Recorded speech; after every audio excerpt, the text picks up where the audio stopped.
This is Ruth Schmuff from Bedecked and Bedazzled, and I would like to show you today how to handle working an outline stitch when you have to change direction and continually work around curves that go here, there, and wherever. So in a previous video, I explained how to do outline stitch, and with any luck, I will link it to this video so you can watch that one too. But basically what you're going to do is you're going to bring your needle up at one end of the line and take a small stitch. The smaller the stitch, the better in this case, because it will make for a more seamless curve. Don't pull your thread all the way through. Bring your needle up in the center of the stitch, and at that point you can tighten up your first stitch. Make your second stitch about the same length as the first. And again, bring your needle up in the center. With each stitch in this case, we are constantly keeping our needle on the inside of the curve. And that's important to keep in mind, because if you remember to do that, the rest of this will fall in place.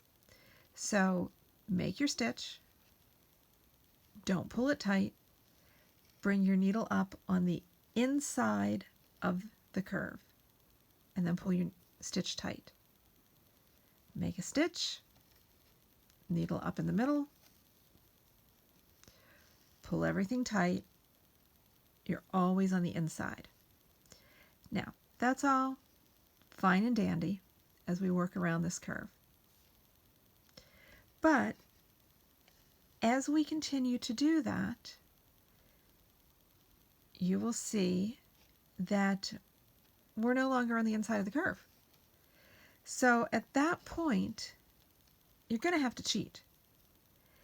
And you are going to switch from doing outline stitch to stem stitch. They're worked identically. The only difference is where this loop of thread goes. In outline stitch, it is above the needle. In stem stitch, it's below the needle. So at about this point, when it's clear that we have finished this curve and we're about to start the next curve, we want to switch to doing stem stitch. Needle is still on the inside edge of the curve, because now we're looking at this curve. Make a stitch, come up in the middle, pull your stitch tight,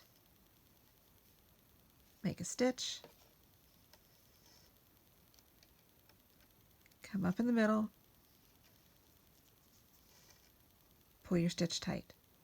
Keep going around this manner, because now we're on the inside of this curve. As you work around it, again, you're going to need to change direction when you hit the next curve. This may or may not be the technically correct way of doing it, but this is what gives me results that I'm happy with, because it gives me a relatively smooth curve. So just keep going. Our needle is always on the inside of the curve. Now you could do it the opposite way, and it could always be on the outside. And again, you just change direction. But for my purposes, keeping it on the inside keeps this excess thread out of my way and allows me to keep going around the curves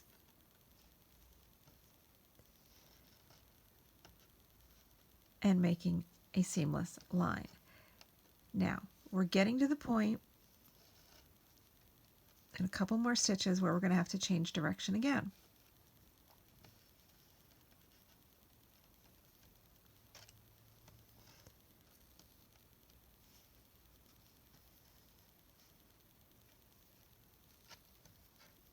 So right about here, if I were to put my needle here, you can see from this very light black line that I drew, that wouldn't be right. I'd be on the outside of the curve.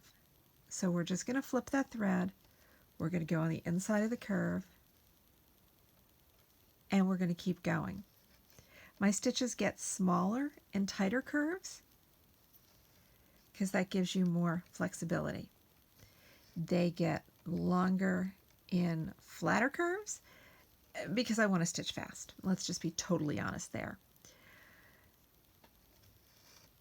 So once you get the hang of this, you can change direction as many times as you want in as small of a space as you need to. So here, if I wanted to come back this way, I would make a stitch and reverse direction. So that's all there is to it. Hope this helps. You're going to need to know how to do this for the next lesson of Lady with a Lime Green Background. So stay tuned and see what we do there. Thanks for watching. Bye-bye.